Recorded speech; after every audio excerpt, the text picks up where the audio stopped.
الم ترا، اے محبوب کیا آپ نے نہ دیکھا؟ میں نے آپ کو بتایا، عرض کیا کہ عرب لوگوں کا یہ اسلوب رہا کہ الم ترا اسی کو کہتے کہ جس کے نگاہوں کے سامنے سے یہ واقعہ گزر چکا ہو، بلکہ غالباً اردو میں اس طرح کا انداز ہے کہ کسی کو اگر یہ بات کہنی ہو، سمجھانی ہو، تو اس طرح کہتے ہیں فلاں کو تم نے دیکھا نہیں اس نے کیا کیا؟ تو کہتا ہاں میں تو تھا نا ادھر، میں نے دیکھا ہے۔ تو وہ بات کو زور دینے کے لیے اس طرح کہا جاتا ہے۔ یہاں پر یہ سوال مفسرین نے پیدا کیا کہ جب حضور کے پہلے کا یہ واقعہ ہے اور یہ واقعہ جو ہے الم ترا سے یہ واقعہ شروع ہو رہا ہے، یہ تو نمرود اور حضرت ابراہیم علیہ السلام کے درمیان جو گفتگو ہوئی اس واقعے کو قرآن نے بیان کیا۔ تو نبی کریم صلی اللہ علیہ وآلہ وسلم سے تو ہزاروں سال قبل واقعہ ہے۔ مفسرین نے اس کا یہ جواب دیا کہ بات یہ ہے ان اللہ علی کل شیء قدیر، بے شک اللہ تعالی ہر چاہت پر قادر ہے۔ اللہ تعالی ماضی کو مستقبل بنانے پر قادر ہے، حال بنانے پر قادر ہے۔ اس کو یوں سمجھیے کہ جب شب معراج نبی کریم صلی اللہ علیہ وآلہ وسلم پر کافروں نے اعتراض کیا تو بیت المقدس جبریل امین اٹھا کر حضور کے سامنے لے آئے۔ اسی طرح اللہ تبارک و تعالی نے اپنے محبوب کو اگلے پچھلے تمام واقعات دکھا دیے۔ الم ترا، اے محبوب کیا آپ نے نہ دیکھا؟ الی الذی حاج ابراہیم فی ربہ، اس شخص کی طرف جس نے ابراہیم علیہ السلام سے اپنے رب کے بارے میں جھگڑا کیا اور کہنے لگا آپ کا رب کون ہے؟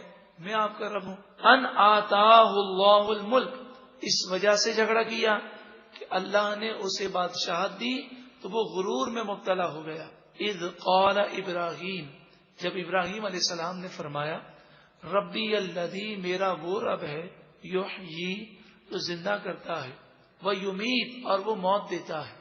اس نے کہا آپ کا رب کون ہے؟ میں آپ کا رب ہوں۔ تو آپ نے فرمایا میرا رب تو زندہ کرتا ہے اور موت دیتا ہے۔ قال انا احیی و امیت، نمرود بولا میں بھی زندہ کر سکتا ہوں اور موت دے سکتا ہوں۔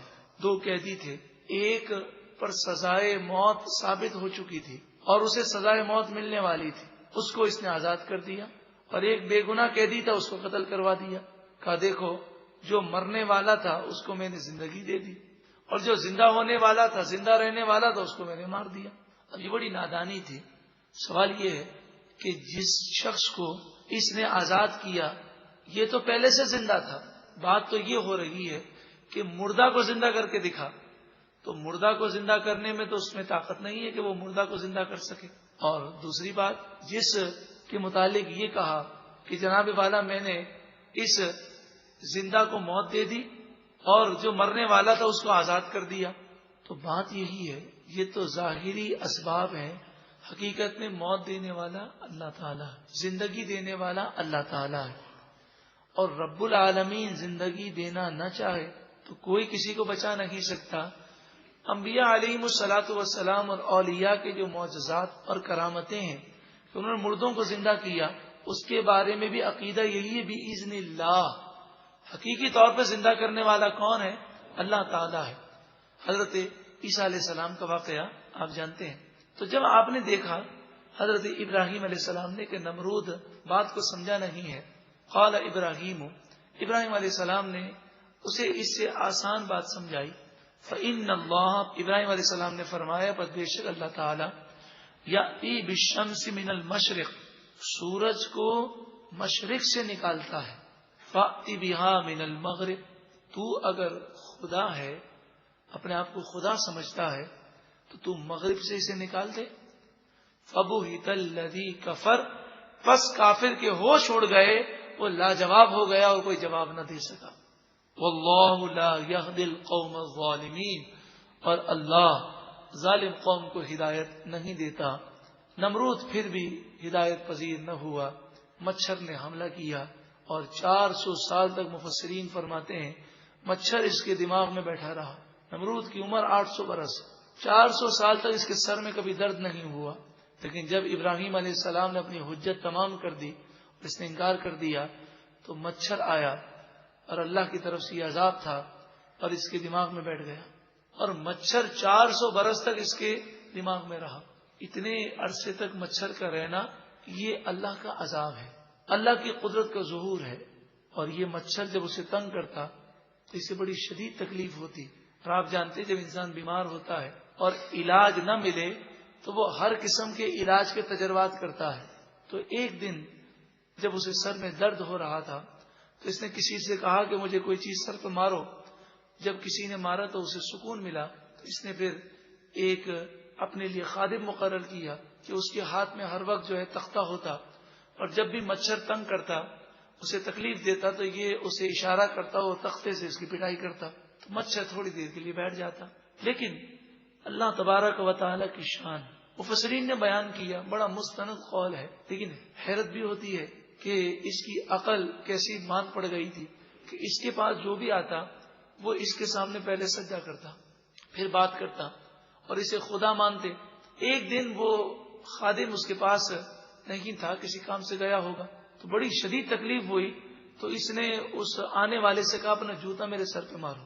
جب جوتا مارا گیا تو مچھر کافی دیر کے لیے بیٹھ گیا، تو اسے یہ تدبیر زیادہ سمجھ میں آئی۔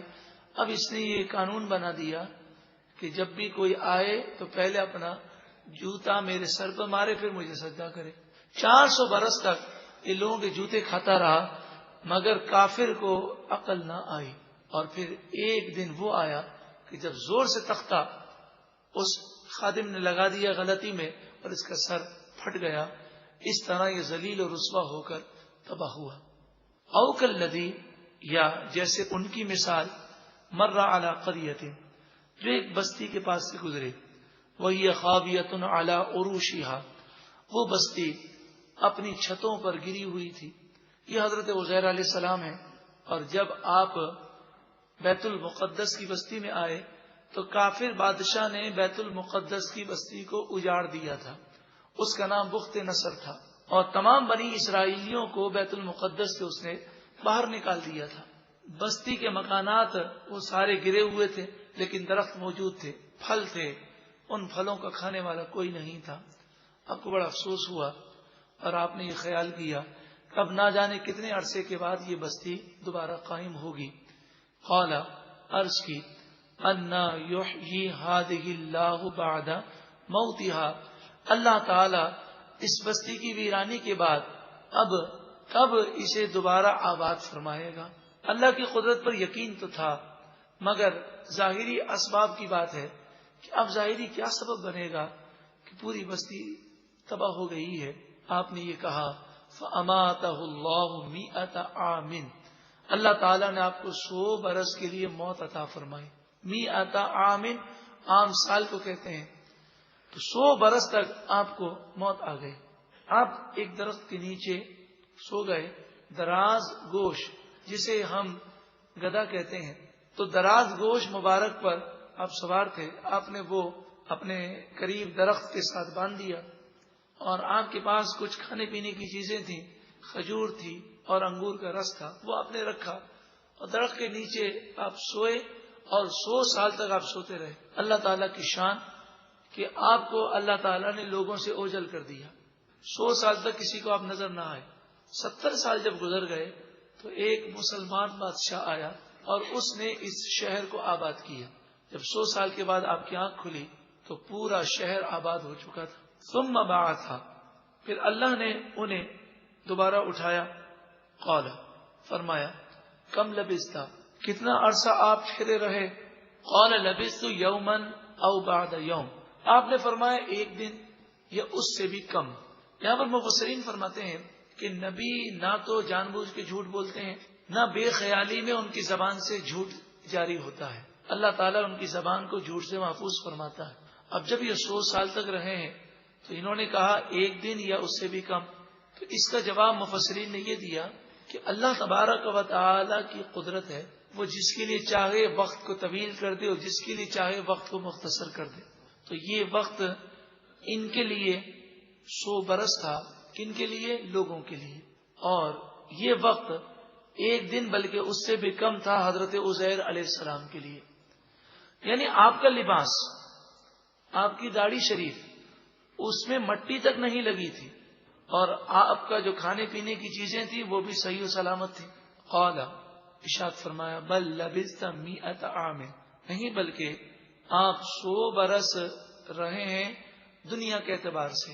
فانظر، پس دیکھیے، الی طعامک، اپنے کھانے کو، و شرابک، اور اپنے پینے کی چیز کو، لم یتسنى، اس میں بو تک نہیں آئی. یہ آپ کے قول کی تصدیق ہے کہ آپ ایک دن یا اس سے کم رہے ہیں. آپ نے سچ کہا. دیکھ لیجئے اس کھانے پر کہ نہ اس میں بو آئی ہے نہ اس کا ذائقہ چینج ہوا ہے، ایسے کیسا موجود ہے. مٹی کے ذرات بھی اس میں نہیں گرے. نہ جانے کتنی بارشیں آئی ہوں گی، کتنے طوفان چلے ہوں گے. وانظر الی حمارک، اور اپنے گدھے کی طرف دیکھیے.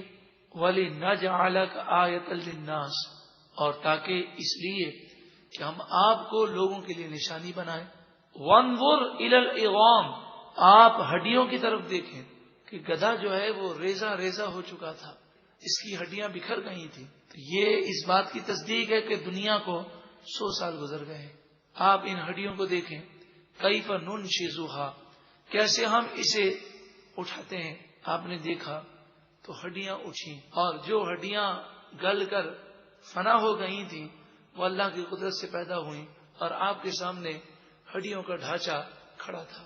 ثم نکسوہا لحما، پھر دیکھیں ہم کیسے اس پر گوشت جو ہے چڑھاتے ہیں. پھر اس ہڈیوں کے ڈھانچے پر گوشت چڑھنا شروع ہوا، اور یہ گدھا جو ہے زندہ ہو گیا اللہ کی قدرت سے، اور اپنی بولی بولنے لگا.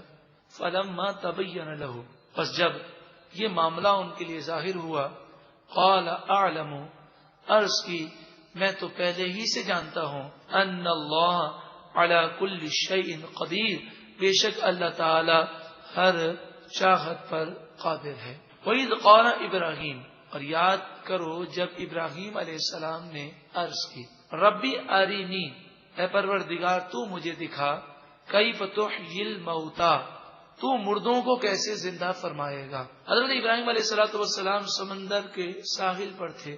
اس سمندر میں مچھلیاں بہت زیادہ تھیں. آپ نے یہ دیکھا کہ ایک لاش سمندر کے ساحل پر پڑی ہے اور درندے اسے کھا رہے ہیں. پھر درندے روانہ ہوئے تو پرندے اترے اور انہوں نے نوچنا شروع کیا. پھر جب شام ہوئی تو پانی آ گیا، اور آپ جانتے ہیں کہ ساحل سمندر پر شام کے وقت پانی تھوڑا سا آگے آ جاتا ہے، اور وہ لاش جب پانی میں ڈوب گئی تو مچھلیوں کی کثرت تھی اس سمندر میں، تو مچھلیاں اس لاش کو کھانے لگی. آپ کے ذہن میں یہ خیال پیدا ہوا، اس لاش کے کچھ ذرات پرندوں کے پیٹ میں ہیں، کچھ مچھلیوں کے پیٹ میں، کچھ درندوں کے پیٹ میں. اللہ تعالیٰ زندہ کرنے پر قادر ہے، اور یہ تمام ذرات اللہ تعالیٰ کل بروز قیامت جمع فرما دے گا. لیکن مجھے اس بات کا علم تو ہے، میں اگر یہ منظر اپنی آنکھوں سے دیکھوں، یہ دیکھنے کی آپ کو خواہش پیدا ہوئی. یہاں یہ مراد ہے. قال اولم تؤمن، فرمایا کیا تمہیں یقین نہیں. اللہ تعالیٰ تو جانتا ہے کہ انہیں یقین ہے. یہ واقعہ تا قیامت لوگوں کے سامنے جب بھی پیش کیا جائے تو حضرت ابراہیم علیہ السلام کے عقیدے کی وضاحت ہو جائے، اس لیے اللہ تعالیٰ نے یہ سوال فرمایا. اس کی حکمت مفسرین نے یہ بیان فرمائی. قال بلا، عرض کی ہاں کیوں نہیں، یقین تو ہے. ولکن لیطمئن قلبی، لیکن میں اپنے دل کا مزید اطمینان چاہتا ہوں. مراد یہ ہے کہ جس بات کا علم ہے اسے آنکھوں سے دیکھنے میں اور زیادہ اطمینان اور سکون ہے، اور زیادہ عقیدہ مضبوط ہوگا. آپ کو ولی کی کرامت پر یقین تو ہے، لیکن اگر ولی کی کرامت آنکھوں سے دیکھ لی جائے تو اور مزید جو ہے عقیدہ مضبوط ہو جاتا ہے.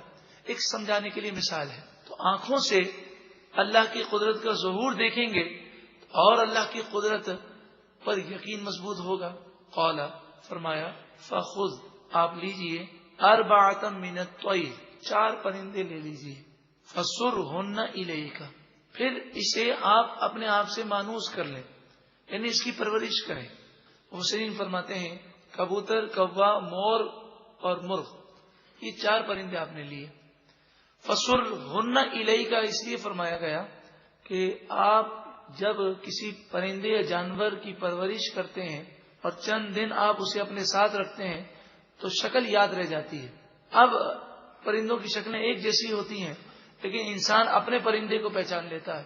تو یہ آپ کو اس لیے کیا گیا تاکہ جب یہ پرندے دوبارہ پیدا ہوں تو آپ انہیں دیکھ کر مزید آپ برکتیں حاصل کریں اور اللہ تعالیٰ کی قدرت پر مزید آپ کا یقین اور مضبوط ہو جائے کہ یہ وہی پرندے ہیں جو میں نے ذبح کیے تھے. ثم اجعل علی کل جبل منہن جزءا، پھر ان پرندوں کا قیمہ کیجیے اور ایک ایک جز، جبل کے معنی پہاڑوں پر بکھیر دیجیے.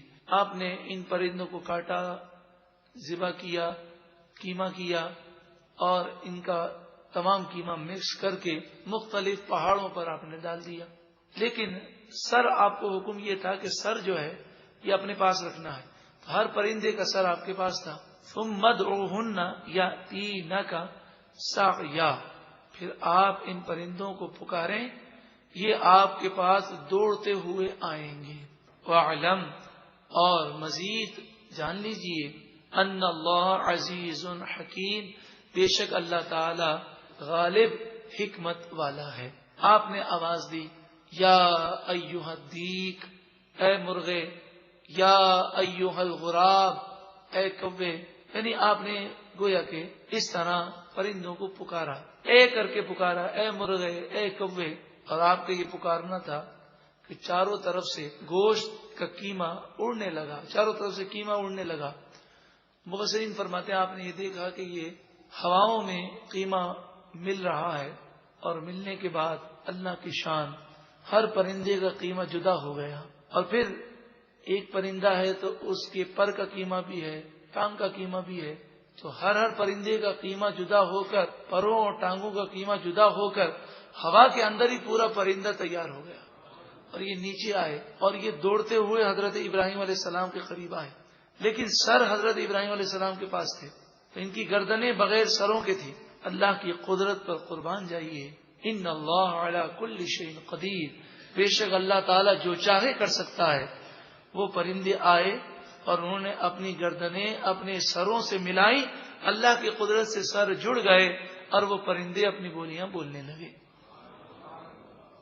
ان تینوں واقعات میں جو عبرت ہے وہ عبرت یہ ہے کہ اللہ کی قدرت پر یقین رکھا جائے، اور خصوصاً اس بات کا درس بھی ہے کہ جو رب پرندوں کو قیمہ ہو جانے کے بعد دوبارہ زندہ کرنے پر قادر ہے، اے لوگوں یہ جان لو کہ وہ اس پر بھی قادر ہے کہ جب تم مر کر قبر میں چلے جاؤ گے اور ہڈیاں اگر گل سڑ بھی گئی، مٹی مٹی ہو گئے، پھر بھی اللہ تعالیٰ تمہیں کل بروز قیامت زندہ فرمائے گا. اور جب اللہ تعالیٰ زندہ فرمائے گا تو تمہیں اللہ کی بارگاہ میں حاضر ہونا ہے، اور جیسی کرنی ویسی بھرنی. نبی کریم صلی اللہ علیہ وآلہ وسلم کا فرمان ہر خطبے میں ہم سنتے ہیں، ان النبی صلی اللہ علیہ وسلم، البر لا یبلا والذنب لا ینسا والدیان لا یموت اعمل ما شئت کما تدین تدان، کہ نیکی ضائع نہیں جائے گی، گناہ بلایا نہیں جائے گا، جزا دینے والا ہمیشہ زندہ رہنے والا ہے. اعمل ما شئت کما تدین تدان، تو جو بھی کر لے جیسی کرنی ویسی بھرنی ہے. تو انسان کو چاہیے کہ وہ آخرت کا تصور کرے اور مرنے سے پہلے توبہ کر لے. جب مرنے کا وقت نہیں معلوم تو ابھی اور اسی وقت توبہ کرنی چاہیے. اللہ تعالی ہم کو سچی اور پکی توبہ نصیب فرمائے، اور رب العالمین قرآن مجید فرقان حمید کے نور سے ہم سب کے قلوب کو منور فرمائے.